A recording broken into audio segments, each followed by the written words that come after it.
3 years ago, a 73-year-old woman saw at my office. I'll never forget it. She'd done everything she was told to do. She endured the chemo, she lost her hair, she fought like hell and got into remission. But just 9 months later, she was back. Tumors in her liver. And she looked at me and asked a question that, honestly, I couldn't answer at the time. She just looked me straight in the eye and said, "Doctor, I did everything they told me. So why am I back here?" And that question, it just cut right to the heart of a devastating flaw in our entire approach to cancer treatment. It's a question I've spent my entire career trying to understand. The honest and, frankly, the uncomfortable answer is this. The treatment itself may have been feeding her cancer at the same time it was supposedly killing it. So let me ask you this. What if the meals you believe are keeping you healthy are actually providing cancer cells the exact fuel they need to grow? What if cancer comes back not because the treatment failed, but because no one ever told us how cancer actually gets its energy in the first place? Okay, let's really get into this. For decades, we've been taught that cancer is purely a genetic disease. But the evidence is now overwhelming that, at its very core, cancer is a metabolic disease. It's rooted in damaged mitochondria. The little power plants inside of our cells. When these power plants break down over time, the cells panic. They revert to a very ancient, very primitive survival mode. They start to ferment. And this right here is the key difference. See, healthy cells are metabolically flexible. They use oxygen to burn fats and ketones for clean, efficient energy. But cancer cells, they lose that ability. They're broken. They get locked into this inefficient fermentation process that is absolutely dependent on two specific fuels, glucose, which is sugar, and its partner in crime, an amino acid called glutamine. And the crazy thing is, this isn't some new age discovery. This is foundational science. It's been documented, published. It was even awarded a Nobel Prize. And then it was just largely ignored for almost 100 years. Way back in the 1920s, a brilliant scientist named Otto Warburg proved without a doubt that cancer cells don't use oxygen efficiently. They ferment glucose. It should have changed everything. But instead, his work was pushed aside for the genetic model. Fast forward to today, a massive 2024 meta-analysis, we're talking 32 different studies, over 12,000 people, has finally definitively validated what Warburg said a century ago. It confirmed that mitochondrial dysfunction is the one common thread across every single major cancer type. Now, before we go one step further, I need to stop and be absolutely clear about this. This is critical. If you are in active cancer treatment, you do not alter your protocol or your diet in any way without first consulting your oncologist. This is non-negotiable. So, that brings us to the most important question of all. What's causing this catastrophic damage to our cellular engines in the first place? Why are our mitochondria failing as we get older? Well, the breakdown happens across 5 systems that are all tangled together. We've got relentless oxidative stress, or rust. We have chronic inflammation. We have sleep deprivation, the depletion of a key energy molecule called NAD+, and finally, critical nutrient deficiencies. Now, these forces don't just add up one by one. No, they multiply each other's damage, creating a vicious cycle of cellular decay. And this really shows the long-term cost of that cycle. By the time you're 70 years old, the DNA inside your mitochondria, the very blueprint for energy production, carries 3 times more oxidative damage than it did when you were 30. This is a big reason why energy levels just plummet as we age. And it gets worse. Let's talk about NAD+. Think of it as the spark plug for your cellular engines. But between the ages of 40 and 60, your levels can drop by a staggering 50%. Without enough of that spark, your cells just can't convert food into energy effectively. They just sputter out. And then there's sleep. Your body builds new mitochondria and repairs cellular damage almost exclusively during deep, slow-wave sleep. If you disrupt just that specific phase, even if you're technically in bed for 8 hours, you cut your mitochondrial regeneration by nearly half, 47%. That's a massive hit to your body's repair crew. And here is our second warning, and this one is a serious one. 74% of adults over the age of 65 are deficient in at least two critical nutrients that your mitochondria absolutely need to function. The real tragedy here? Standard blood tests miss this entirely. Okay, so we understand the problem now. How do we fix it? How do we literally starve the cancer while at the same time refueling our healthy cells? Well, it all starts with what you must stop putting in your body. It's really this simple. Every single food that spikes your blood glucose is directly feeding those damaged, fermenting cancer cells. We're talking about the obvious stuff, right? Refined carbs, added sugars, but it's also things like fruit juices, white bread, and most breakfast cereals. Yeah, even the ones that are marketed as heart healthy. And get this, a single baked potato scores a 95 on the glycemic index. That's nearly identical to eating pure glucose. Which brings us to our third warning. Please, do not make extreme dietary changes without medical supervision. This is especially true if you are diabetic or if you are taking insulin. This has to be managed carefully with your doctor. Now, let me tell you a quick story about Margaret. She's a 67-year-old retired school teacher from Ohio. She finished her standard treatment for colorectal cancer, and her doctors told her she was in remission. Great news. But 14 months later, the cancer was back. And in all that time, her oncologist had never once mentioned diet or blood glucose. Not once. So after this recurrence, Margaret's family found this research and she went all in on a full metabolic strategy. We're talking strict glucose restriction, targeted mitochondrial support, and making sure she optimized her sleep.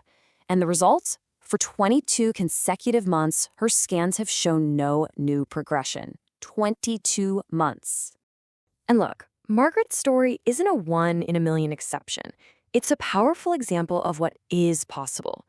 The American Cancer Society itself estimates that 40%, 40, of all cancers in the United States are linked to lifestyle factors that we can actually change. Her story is what happens when the metabolic foundation is finally addressed. So the key takeaway here is that this isn't just about avoiding a few bad foods. It really requires a complete metabolic shift, a fundamental change in the entire environment of your cells. This complete approach really rests on 5 pillars. Number 1, you have to restrict glucose to starve those cancer cells. 2, you have to actively rebuild your healthy mitochondria. 3, you work on systemically reducing inflammation. 4, you optimize your sleep so your body can repair itself. And 5, you use strategic exercise to build new healthy cellular engines. It's a total package. But listen, I've seen people make some very predictable mistakes. The biggest one is trying to do everything all at once. If you gradually reduce carbs, you can avoid that massive fatigue crash that makes so many people quit. Another mistake is taking a bunch of supplements without fixing the diet first. Look, they can't help if you're still pouring fuel on the fire. And the most common mistake of all? Never, ever deprioritize sleep. Your mitochondrial repair happens almost exclusively during deep sleep. No supplement on earth can replace that. 1,700. That's the number of Americans who die from cancer every single day.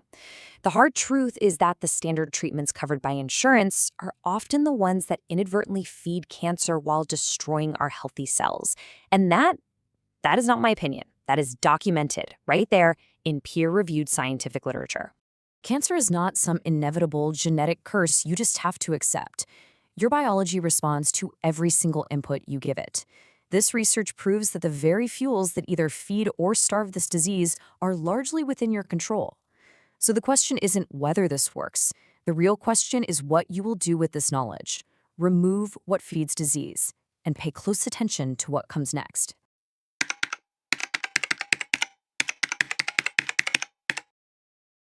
Okay, let's talk about one of the most difficult questions in all of medicine.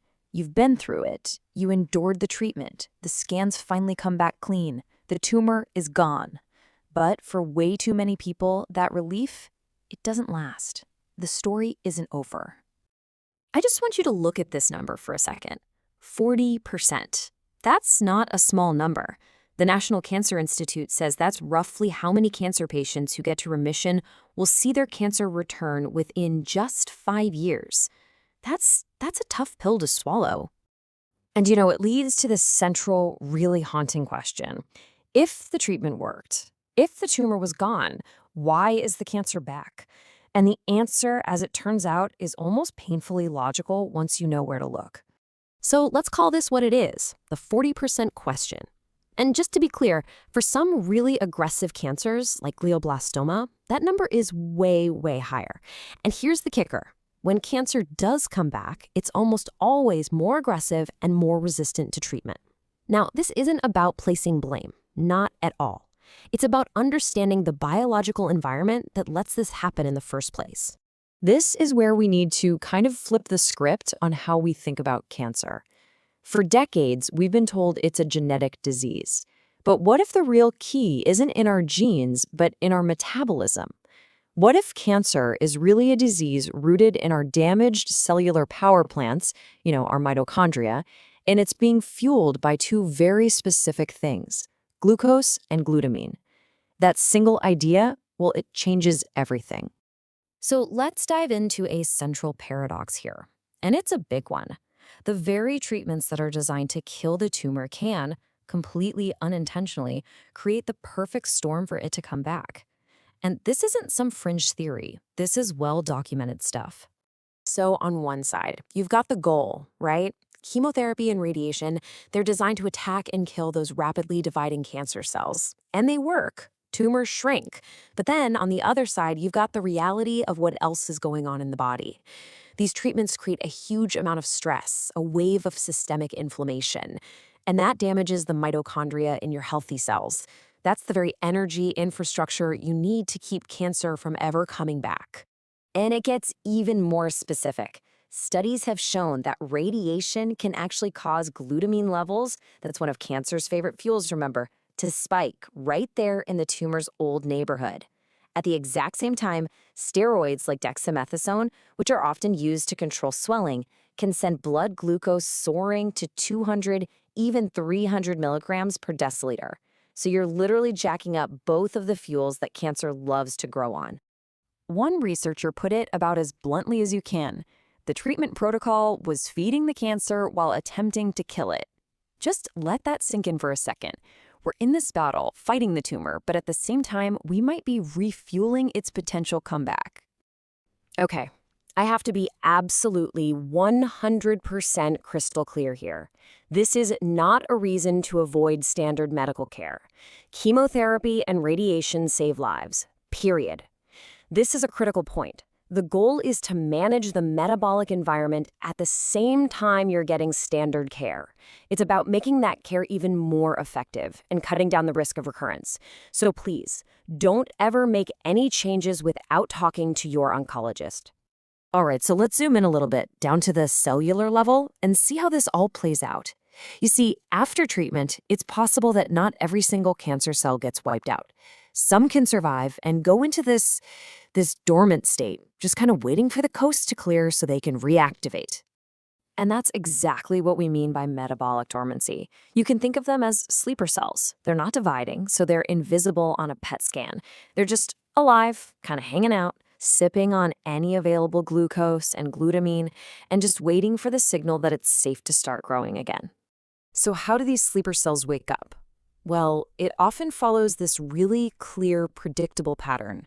Step 1, a patient finishes treatment. They're in remission. Awesome. Step 2, they're not given any specific dietary advice, so they go back to a standard American diet, high in sugars, high in carbs. Step 3, this floods their body with glucose and insulin, which is basically a giant dinner bell for those dormant cells, telling them resources are plentiful again. And then, step 4, the sleeper cells wake up and start dividing. And look, this isn't just a theory. A huge study in the journal Cancer Research followed breast cancer survivors for 5 years. The results were just undeniable. The women who had the highest levels of fasting insulin, which is a direct sign of chronically high blood sugar, had a 2.4-fold higher risk of their cancer returning. That's almost 2.5 times the risk, all predicted by a simple metabolic marker. Let's put a human face on this, because this happens in the real world all the time. This is David. He was diagnosed with lymphoma, he went through the chemo, he achieved remission. But no one ever talked to him about his diet or his metabolic health. 18 months later, the cancer was back. And his fasting glucose? It was 118, chronically high. His diet was the standard stuff, exactly the kind of high glucose environment that gives those dormant cells the green light to wake up. And his story, tragically, is incredibly common. So now that we know the problem, what's the game plan? What's the solution? How do we actively stop this from happening? Well, it all starts with this idea of starving the recurrence by taking control of that metabolic environment. Researchers like Dr. Thomas Seyfried have laid out this really powerful two-part strategy. It's called the press-pulse model. So the press is the continuous, steady dietary pressure you put on the system by keeping a low glucose, low insulin state. You're basically starving any potential cancer cells of their main fuel. Then the pulse is about using intermittent, targeted therapies that can hit those already weakened cancer cells, making everything more effective. Okay, so let's get super practical. This isn't just about abstract science, right? It's about having an actual toolkit that survivors can use. What does a real metabolic rebuilding plan look like day to day? Well, the foundation of everything is diet, and the goal is incredibly simple: control your blood glucose. That means getting rid of added sugars and refined carbs. Gone. It means building your meals around healthy fats, high-quality proteins, and lots of non-starchy vegetables. And what are we shooting for? A fasting glucose that's consistently hanging out between 70 and 90 milligrams per deciliter. Next up, it's about actively rebuilding your mitochondria. I mean, chemotherapy is toxic to them, which is a big reason so many survivors feel that deep, crushing fatigue. Research points to certain compounds that can really help. For instance, CoQ10 is vital for energy production inside the cells. Alpha-lipoic acid is a fantastic antioxidant that protects them. And then you have compounds like NMN and PQQ, which can actually help your body build brand new mitochondria, rebuilding that core cellular infrastructure from the ground up. And this right here might just be the most powerful tool outside of your diet. One incredible study found that high-intensity interval training, or HIIT, boosted mitochondrial content in older adults by a whopping 69%. And the protocol is so simple. We're talking 30 seconds of fast walking, followed by 3 minutes of easy recovery, repeated 6 times, just 3 times a week. It's all about the intensity, not how long you do it. And finally, sleep. This cannot be overlooked. Sleep is when your body does its most critical mitochondrial repair work. For a cancer survivor, these rules are pretty much non-negotiable. You need a cool room, somewhere between 65 and 68 degrees Fahrenheit. It needs to be totally, absolutely dark. And you should aim to be asleep by 10:30 p.m. to get those most restorative deep sleep cycles. This isn't a luxury, it's a core part of the plan. So let's just tie this all together. The big takeaway, the most important thing to remember, is this: cancer recurrence is not just random, terrible bad luck.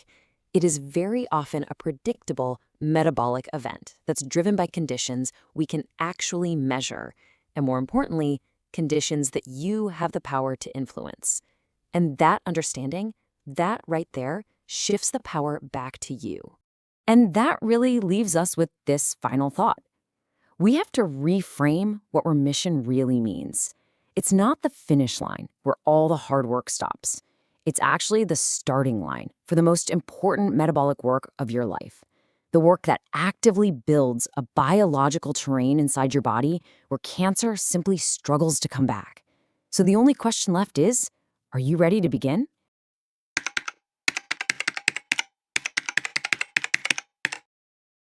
What if we could systematically deny cancer cells their main fuel source, while at the same time actually strengthening our healthy cells?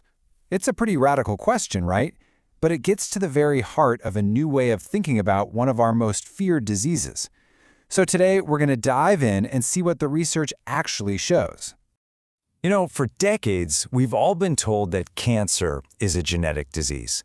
But what if that's only half the story? There's this emerging idea that cancer is, at its core, a metabolic disease. that it's all about how a cell produces energy. And look, this shift in thinking, it doesn't just change the theory. It opens up entirely new ways to fight it. So let's see what that really means.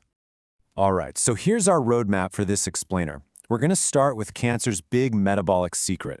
Then we'll get into how to flip the switch on our own metabolism. We'll look at the real evidence, and I mean separating the hope from the hype. Then introduce a powerful concept called the press-pull strategy.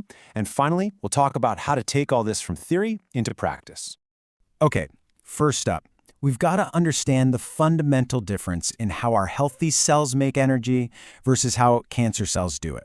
Honestly, this is the key that unlocks everything else we're going to talk about.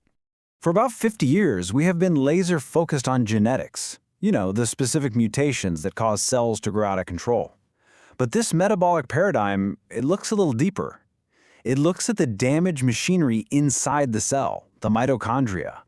And it suggests the real vulnerability isn't just in the genetic code, but in cancer's broken and frankly inflexible metabolism. This is probably the best way to think about it. Imagine your healthy cells are like these super sophisticated hybrid cars. They're incredibly flexible, they can run on glucose from carbs, no problem. Or they can seamlessly switch over to this really clean, efficient alternative fuel called ketones, which our bodies make from fat. But cancer cells? With their damaged mitochondria, they're like old, beat-up gas guzzlers that can only run on one thing, fermenting glucose. They're metabolically locked. They simply cannot use ketones for fuel. Okay, so if cancer cells are totally locked into using glucose, how can we possibly exploit that weakness? Well, this next section is all about the biological mechanism that lets us flip our body's own metabolic switch. So here's how we create this amazing state called differential stress. It's really a four-step process. Step 1, you restrict carbohydrates.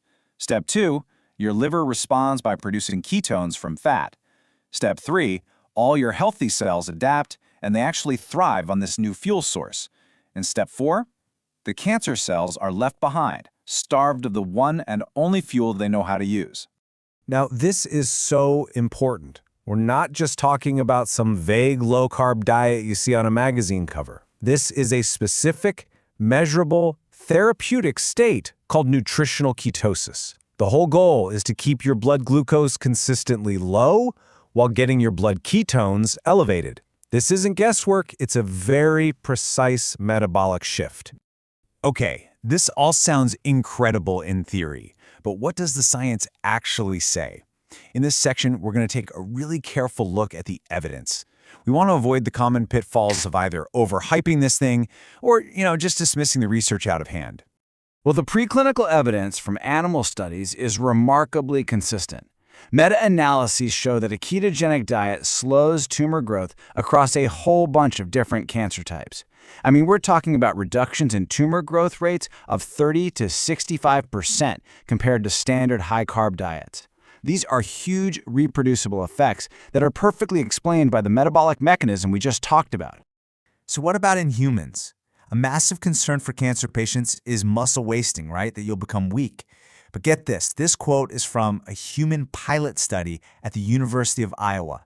It found that patients who maintained ketosis during radiation treatment actually had better functional status and lower inflammation. It directly counters that fear that this diet will make you weaker. In another pilot study, they followed 10 patients with advanced metastatic cancer. 7 of them showed either stable disease or even partial remission. So what was the key difference maker? Well, the 3 whose disease got worse were the ones who couldn't consistently stay in that state of nutritional ketosis. This really hammers home a critical point. The diet is not a magic cure, but it seems to be a powerful supportive therapy. Its success really depends on actually doing it right. And this brings us to a really, really important distinction I have to make. The food industry has totally co-opted the word keto. A packaged snack bar with a keto label is not the same thing as a therapeutic diet that's designed to starve cancer cells. To know if you're actually achieving that specific metabolic state, you have to measure. Things like continuous glucose monitors and blood ketone meters, they aren't optional for this approach. They're the difference between knowing and just guessing.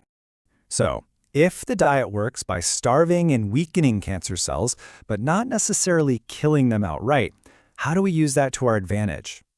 This leads us to this really elegant idea called the press-pulse strategy. It's all about using the diet to make cancer vulnerable to other treatments. So, the press. That's the ketogenic diet itself. It's this constant, sustained metabolic pressure you apply every single day. By keeping that glucose low, you keep the cancer cells in this continuous state of energy stress. You're constantly weakening their defenses. And then you hit them with the pulse. This is where you use intermittent, targeted therapies that are timed perfectly to strike the cancer cells when they are already at their weakest. This could be conventional treatments like chemo, or it could be other metabolic therapies like fasting. You hit them when they're down. A perfect example of a pulse is a 72-hour fast right around a chemotherapy infusion. Here's how it works. It's brilliant. Fasting tells all your healthy cells to basically go dormant and enter a protected, stress-resistant state. But cancer cells, driven by their broken growth signals, they can't stop. They stay metabolically active, totally exposed. And studies have shown this can actually reduce the toxicity of chemo for the patient while enhancing the tumor-killing effect of the drug. All right, let's move into our final section. How does this all come together in the real world? We're going to move from the science to the practical stuff. How to do this safely, how to manage the challenges, and what it can look like for a real person. Okay, before we go one step further, I need to be absolutely crystal clear. This is a powerful metabolic intervention. You must not, I repeat, must not attempt a therapeutic ketogenic diet, especially during active cancer treatment, without the supervision of a physician who is trained in metabolic oncology. So what does this actually look like on your plate? Well, the foundation is really built on non-starchy vegetables, healthy fats from great sources like wild-caught fish, avocados, and olive oil, and clean protein from things like pasture-raised eggs. And what's off the menu is exactly what you'd probably guess: refined carbs, sugar, processed foods, and those industrial seed oils that just drive inflammation. Now, look, the first couple of weeks can be a little tough. A lot of people experience what's called the keto flu, but this isn't a sign of danger. It's just caused by a shift in electrolytes as your body adapts. The most important thing to know is that this is totally manageable with salt, potassium from foods like spinach, and maybe a magnesium supplement. This is where a lot of people give up, but you really don't have to. Let me tell you about Patricia. She was a stage 3 ovarian cancer patient, and after her conventional treatment, she was told she had a very high risk of it coming back. She found a doctor trained in this exact approach, and she implemented a strict therapeutic ketogenic diet in that critical post-treatment window. 2 years went by, then 3, well beyond her statistical recurrence window, and she remained disease-free.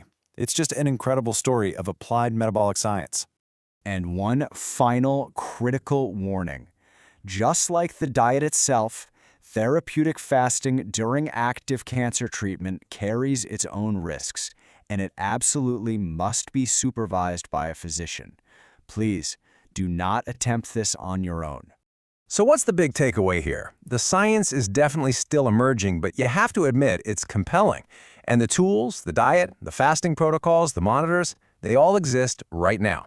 This isn't a replacement for standard oncology, but it is a powerful metabolic foundation that has been almost completely ignored. So the real question is, how does knowing this change the conversation you have about cancer?